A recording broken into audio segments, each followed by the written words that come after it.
For a time, Michael Cera was one of the most recognizable faces of teen comedy in Hollywood. Suddenly, after a golden period between 2004 and 2013, he practically disappeared from the box office. What really happened to Michael Cera? Was it a personal decision, or did he simply lose relevance? Today, we're going to find out.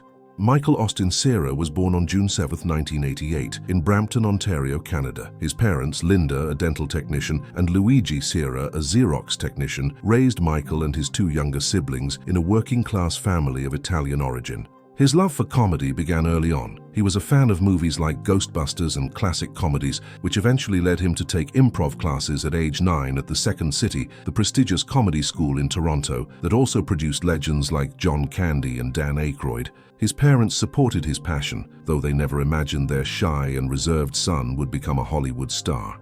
During his childhood, Michael began doing commercials for Canadian television and small roles in local series. His most notable appearance was in the series I Was a Sixth-Grade Alien in 1999, when he was just 11 years old, where he already displayed the natural comedic flair that would later become his trademark. In 2003, at age 15, Michael auditioned for the role that would change his life forever: George Michael Bluth on Arrested Development. This series, created by Mitchell Hurwitz, became a cult phenomenon and was where Michael truly shined as an actor.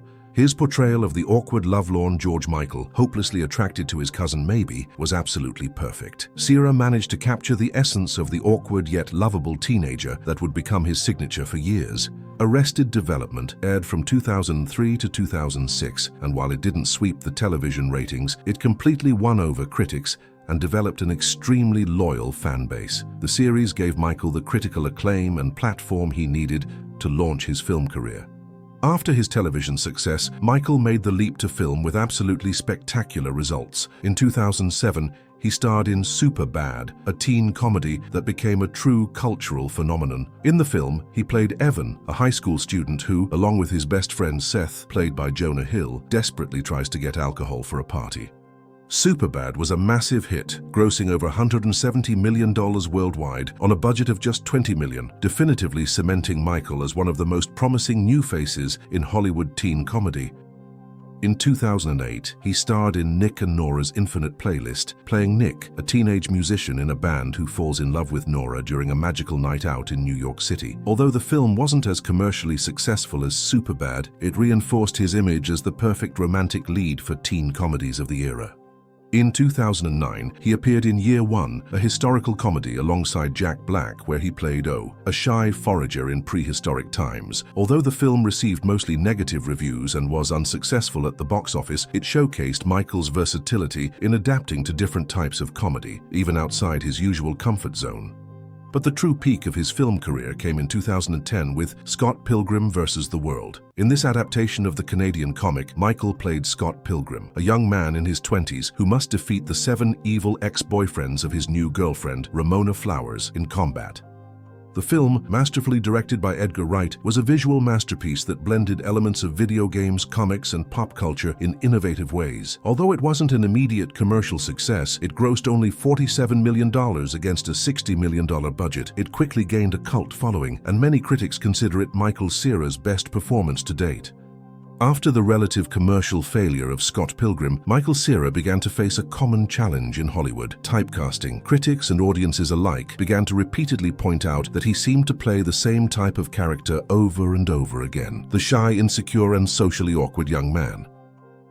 In 2009, he starred in Youth in Revolt, where he consciously attempted to show a more rebellious and versatile side with his character Nick Twisp and his alter ego Francois Dillinger. Although the film received mixed reviews and was not a commercial success, it clearly demonstrated his intention to expand his acting range beyond his comfort zone. That same year, he briefly returned to Arrested Development for a few guest appearances, and in 2013 he participated in the highly anticipated 4th season when the series was revived by Netflix. However, it was already evident that his time in the Hollywood spotlight was gradually fading. His last major mainstream film of this period was This Is the End in 2013, in which he appeared playing a completely exaggerated and parodic version of himself, self-centered, troubled, and drug-addicted. This performance was both a critique and a self-conscious commentary on the public perception that had formed of him. Starting in 2013, Michael Cera made very different, riskier career choices. Instead of continuing to pursue more mainstream comedies that would keep him on the popular radar, he began consciously exploring more experimental and artistically challenging projects. He moved to New York and began to actively participate in off-Broadway theater productions, exploring a completely different medium where he could develop his acting skills without the commercial pressures of Hollywood. His film appearances became much more sporadic and extremely selective. When he did decide to participate in projects, he chose independent films like Molly's Game, 2017, where he played a troubled poker player, displaying a dramatic range many didn't know he possessed. He also dabbled in voiceover work, lending his voice to Barry the Sausage in the adult animated film Sausage Party, 2016, proving that he could adapt his signature comedic style even to the world of animation. A key factor in Michael Cera's departure from mainstream Hollywood has been his personal life. Always extremely private, Michael kept his romantic life completely private, contrasting sharply with Hollywood's celebrity culture. Around 2014, he began a serious relationship with Nadine, who remains distant from public scrutiny. With no paparazzi photos or red carpet appearances, the couple consciously chose complete privacy. The real change came with fatherhood. In 2021, they had their first child, and in 2023, their second, whose names and details Michael keeps completely private. This decision to shield his children from media scrutiny reflects his new priorities: family over fame. In more recent years, Michael Cera has made occasional appearances that have reminded fans exactly why they loved him in the first place. His role in Barbie, 2023 as Alan, Ken's somewhat forgotten best friend, was a delightful surprise that perfectly showcased his unique comedic timing and knack for finding humor in seemingly simple characters. He has also participated in more experimental television projects, including a memorable appearance in David Lynch's Twin Peaks: The Return, and other works that clearly reflect his growing interest in unconventional and more artistically ambitious narratives. Several factors contributed to Michael Cera's gradual decline as a mainstream Hollywood star. After years of playing variations of the same character archetype, both directors and audiences began to see him as artistically limited. The film industry can be notoriously cruel to actors who fail to convincingly diversify their roles. Generational shifts in the industry. The teen comedy that dominated the 2000s began to evolve toward different styles and sensibilities. Audiences began to seek out more diverse types of humor and more complex narratives, and Michael Cera's specific style began to feel a bit dated for new tastes. Conscious personal choices. Michael has been consistently vocal in interviews about his preference for artistically satisfying and experimental projects, even if it means deliberately sacrificing mainstream visibility and big Hollywood paychecks.